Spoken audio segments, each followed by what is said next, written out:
हे प्रत्येकाची काही ना काही स्वप्न असतात. जशी मी हे करीन, मी ते करीन, मी असं करीन, मी तसं करीन.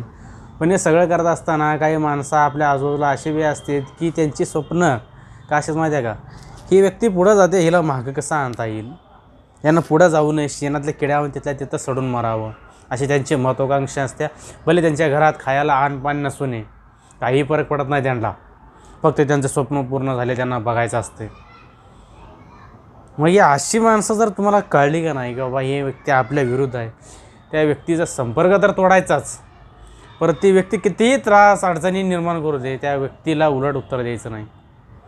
कारण ते व्यक्ती ह्याच गोष्टीची वाट बघत असते, कधी मला येऊन ते जे उलट उत्तर देतील आणि मी त्यांना फाडून खाईल किंवा त्रास देईल अजून.